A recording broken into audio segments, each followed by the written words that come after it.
हमारे समझ में आता है कि नीतीश कुमार को बीजेपी में आने से हो सकता है बीजेपी को घाटा। धन सत्ता के भूखे किसी के मित्र नहीं होते हैं। धन सत्ता के भूखे किसी के मित्र नहीं होते हैं। सिंपल कारण वही है कि उन्हें जब लगता है कि उनके मुख्यमंत्री की सीट निकल रही है बिहार से, तभी वो जा करके भाजपा में ज्वाइन होते हैं या फिर किसी अदर पार्टीज में ज्वाइन करते हैं वो जाकर। नमस्कार, मैं वनीशा आपके साथ। आप देख रहे हैं वाराणसी एट 9। आज हम उपस्थित हैं अस्सी घाट पे। पिछले कुछ दिनों से बिहार के सियासी गलियारों में बहुत बड़ी अफरा तफरी मची हुई है, क्योंकि वहाँ के मुख्यमंत्री नीतीश कुमार यादव पहले इंडिया गठबंधन में थे, जो कि अब वो छोड़ के बीजेपी के साथ जुड़ गए, जिसको लेके इंडिया गठबंधन में बहुत सारी हलचल है। उसी के साथ साथ बीजेपी में कुछ थोड़ी बहुत हलचलें हो रही है। तो आइए आज यहाँ की जनता से जानते हैं कि नीतीश कुमार जिस तरीके से वो इंडिया गठबंधन छोड़ के बीजेपी ज्वाइन किए, तो क्या उनका करना ऐसा ठीक था? उसी के साथ साथ क्या नीतीश कुमार का इसके पीछे कोई रणनीति तो नहीं 2024 के लोकसभा चुनाव को लेके? नाम बताइए। चंद्रशेखर सिंह। कहाँ से हैं आप? बनारस से हूँ। जैसा कि नीतीश कुमार पहले इंडिया गठबंधन में थे, उसको छोड़ के उन्होंने पुनः बीजेपी को ज्वाइन कर लिया, तो क्या वो सत्ता दल में बने रहने के लिए ऐसा कर रहे हैं? हाँ, उनकी मजबूरी है ये। कैसी मजबूरी है? सत्ता दल में बने रहने की उनकी इच्छा है। वो कभी भी समाज के लिए नहीं जिए हैं, न जनता के लिए जिए हैं। वो सिर्फ अपने परिवार के लिए जिए हैं। उन्होंने बिहार के लिए कुछ भी नहीं किया। जो कुछ किया भाजपा ने किया है। तो आपको ऐसा लग रहा है कि वो जो भी कर रहे हैं वो सत्ता दल में बने रहने के लिए, जिस तरीके से वो पार्टी बदल रहे हैं, वो सिर्फ मुख्यमंत्री पद पे बने रहने के लिए कर रहे हैं? फॉर सिंगल यही बात है। उनका समाज में, देश में, बिहार से मतलब का नहीं है। वो मात्र माने अपनों को बचाने के लिए ऐसा कर रहे हैं। वो जनता से उनको कोई प्यार नहीं है। जिस अफरा तफरी में नीतीश कुमार ने इंडिया गठबंधन को छोड़ के बीजेपी ज्वाइन किया, तो क्या हम ऐसा कह सकते हैं कि वो प्रधानमंत्री नरेंद्र मोदी से डर गए हैं 2024 के लोकसभा चुनाव को लेकर? डरने की बात नहीं कहेंगे। नरेंद्र मोदी खुद ही बहुत उदार इंसान है। इतना महान काम किया कि पूरे विश्व में उन्होंने देश का नाम रोशन किया है। तो वो किसी को डराते नहीं हैं। लोग उनसे डरते हैं, बात दूसरी है। लोग उनसे डरते होंगे, बात दूसरी है। तो हम ऐसा कह सकते हैं कि नीतीश कुमार नरेंद्र मोदी से डर गए हैं? हम ऐसा नहीं कह सकते। मोदी ने किसी को डराने काम नहीं किया और डर सकते हैं, ये बात हो सकती है। मोदी ने किसी को डराने काम नहीं किया, खुद ही लोगों से डरते हैं, ये बात दूसरी उनकी है। उनके मन अंदर की जो गंदगी है उनको भय पैदा करती है। मोदी जी ने किसको डराया? किसी को डराया नहीं। ये मोदी जी को बदनाम करने की कोशिश करेंगे तो ठीक नहीं है। नीतीश कुमार खुद ही अंदर से बहुत ऐसा काम कर चुके हैं, खुद उनको भय लगता है। भाजपा के साथ में आना उनकी मजबूरी थी। ऐसी क्या मजबूरी थी कि वो भाजपा के साथ आ गए? सत्ता में बने रहना ना, और क्या मजबूरी है? लालच में आदमी का धन सत्ता के भूखे किसी के मित्र नहीं होते हैं। धन सत्ता के भूखे किसी के मित्र नहीं होते हैं। सिर्फ अपने को एक राजनेता बनाने के लिए ऐसा करते हैं। मतलब मेन बात कि धन सत्ता के भूखे किसी के मित्र नहीं होते हैं। नाम बताइए। अनुभव मिश्रा। नीतीश कुमार ने इंडिया गठबंधन छोड़ के बीजेपी ज्वाइन कर लिया, तो क्या इंडिया गठबंधन अब कमज़ोर हो गई है? बिल्कुल कमज़ोर हो गई। कमज़ोर क्या होना है? नीतीश कुमार एक्चुअली उनका क्या है कि वो बिन पेनी के लोटे कहे जाते हैं, ठीक है। तो उनका क्या है, जब उनको ये चीज़ लगता है कि हमारी सत्ता में कुछ अलग नहीं हो रहा है, या फिर उनकी सरकार गिरने वाली, या फिर कुछ ऐसा होता है, तो वो क्या करते हैं कि बीजेपी से, एनडीए से गठबंधन कर लेते हैं, ठीक है। तो इनका कोई वजूद नहीं है एक तरह से कहा जाए तो। अगर देखा जाए तो वजूद क्या, इनका कोई अस्तित्व ही नहीं है राजनीति में, ठीक है। तो इस तरह का कुछ है उनका रोल राजनीति को लेकर के। तेजस्वी यादव ने कहा है एक इंटरव्यू में कि 2024 में जेडी गिर जाएगी, दावे के साथ का। तो ऐसा आपको सच में लगता है कि ऐसा सच में होगा कुछ? नहीं, अगर भाजपा सरकार ने जेडी का हाथ थामा है तो फिर गिरने का कोई चांस ही नहीं बनता है, क्योंकि भारतीय जनता पार्टी जिनका साथ पकड़ लेती है वो कभी गिरते नहीं है एक्चुअली। तो और नीतीश कुमार का ऐसा है कि वो भाजपा के शरण में आए हैं, तो भाजपा ज़रूर उनकी मदद करेगी उनकी सरकार बनाने में।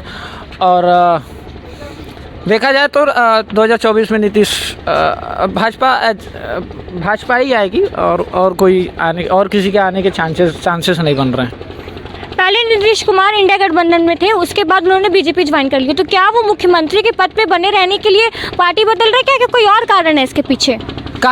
सिंपल कारण वही है कि उन्हें जब लगता है कि उनके मुख्यमंत्री की सीट निकल रही है बिहार से, तभी वो जा करके भाजपा में ज्वाइन होते हैं या फिर किसी अदर पार्टीज में ज्वाइन करते हैं वो जाके, ठीक है। उन्हें लगता है कि यहाँ से अब मेरी सरकार गिरने वाली है, तो फिर वो दूसरे पार्टी से गठबंधन कर लेते हैं, आरजेडी से गठबंधन कर लेते हैं। फिर जब लगता है कि आरजेडी से उनका सही तरह से नहीं बन रहा है, तब वो बीजेपी से जाके गठबंधन कर लेते हैं। तो इसीलिए मैंने पहले ही बोला था कि वो बिन पेंदी के लोटे टाइप में हैं, कि जहाँ ढलान पाया उधर गिर गए, ऐसा है। तो जैसा कि आपने देखा, चलिए कुछ और लोगों से जानते हैं कि उनका इस बारे में क्या विचार है। नाम बताइए।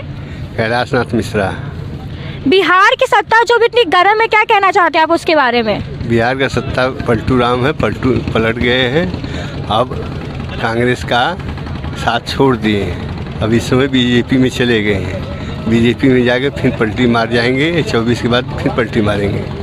नीतीश सरकार वही करेंगे, फिर हमेशा पलटी मारते रहेंगे।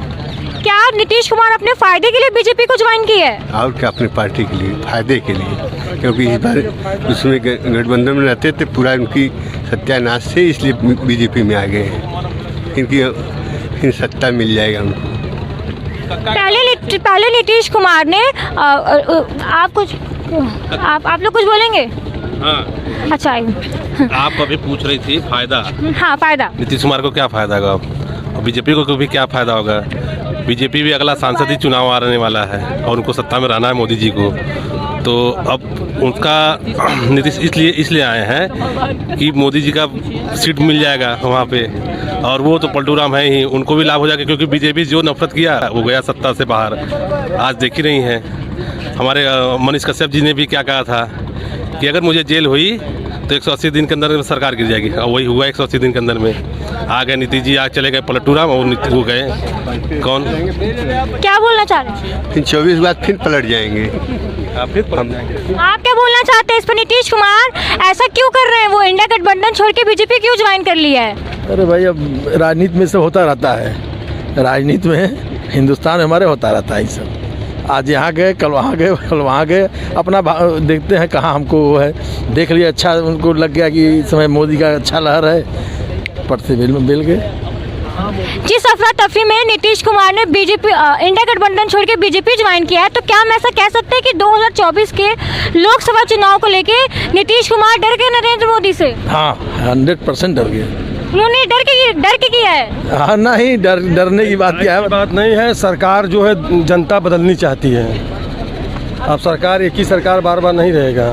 तो बिहार की सरकार नीतीश कुमार को पसंद नहीं कर रही है? अब नहीं कर रही है, तभी भाग रहे हैं। और आप क्या बोलना चाहते हैं? नीतीश कुमार को पसंद करती है, लेकिन वो हैं दल बदलू, उनके बात का कोई विश्वास नहीं है। कभी भाजपा में जाएंगे तो कभी सपा में चले जाएंगे, कभी इसमें चले जाएंगे, आरजेडी में। कोई भरोसा ही नहीं है, तो भाई सरकार कैसे बना पाएंगे? तो इस बार जब गए थे तो उन्होंने सोचा कि न इधर का रहूँगा न इधर का, तो उन्होंने कहा कि हम फिर से दोबारा आ गए, क्योंकि सीएम की कुर्सी चली जाती तो क्या रह जाता उनका, तो सोचे इधर ही आ जाए। ठीक है, थैंक यू। तो जैसा कि आपने देखा, चलिए कुछ और लोगों से जानते हैं कि नीतीश कुमार के बारे में उनके क्या क्या विचार हैं। नाम बताइए। मेरा नाम अशोक कुमार द्विवेदी है। कहाँ से हैं आप? मैं जमुआ बाजार से रहने वाला हूँ। यहाँ बनारस पर आए थे, हरिश्चंद्र घाट पर एक कुटुंब का मृत्यु हो गया था, दाह संस्कार करने। नीतीश कुमार जिस तरीके से पार्टी बदल रहे हैं, तो क्या वो सत्ता दल में बने रहने के लिए ऐसा कर रहे हैं, या फिर इसके पीछे कोई और कारण है? नहीं, देखिए, नीतीश कुमार की एक अभ्यास बन चुकी है, उनको बराबर सत्ता सुख चाहिए, चाहे देश की स्थिति जो हो, या विकास हो या न विकास हो। उनका केवल एक मनोपाली है कि इन किन प्रकार फितरत करके फौरेब करके केवल से केवल मैं सत्ता से चिपका रहूँ, इसलिए वो बार बार पार्टियाँ बदल रहे हैं। और ये नई बात नहीं है, ये 9वीं बार इन्होंने 24 घंटे के अंदर मुख्यमंत्री का शपथ लिया है। नीतीश कुमार बीजेपी को हराने के लिए इंडिया गठबंधन में ज्वाइन हुए थे, अब वो इंडिया गठबंधन तोड़ के बीजेपी से हाथ मिला लिया है, तो ऐसा क्या क्या कारण है कि वो बीजेपी में आ चुके हैं अब? नहीं, देखिए, जहाँ तक बीजेपी के हराने की बात है और जहाँ तक इंडिया गठबंधन को जिताने की बात थी, तो नीतीश कुमार एक ऐसा पर्टिकुलर फिगर नहीं है कि उनके, अब जनता क्या है कि जनता अब आपकी जागरूक हो चुकी है। अब जनता का ये कहना है कि उनके बारे में, उनके विषय में समझ चुकी है। नीतीश कुमार के आने से और जाने से उनका, आप लोग शायद पहले का वक्तव्य भी सुनी होंगी, तो कुछ मतदाता जो कि जेंडर को क्वालिफिकेशन करते हैं, डिवाइस करते हैं, तो ऐसे वो उनसे कटे हुए हैं। ऐसे विषम परिस्थितियों में हमारे समझ में आता है कि नीतीश कुमार को बीजेपी में आने से हो सकता है बीजेपी को घाटा हो, हमारे समझ से। कैसे घाटे होंगे बीजेपी को? बिल्कुल, उनकी जो है एक्टिविटी जो है, कुछ जो है ब्रांड जो वोटर्स हैं, जो एजुकेटेड वोटर्स हैं, जैसे मेरी अगर बात करती है, मैं अगर वोट देता तो ऐसे परिस्थितियों में मैं अपना डिसीजन चेंज कर देता, उनके अगेंस्ट में जाता।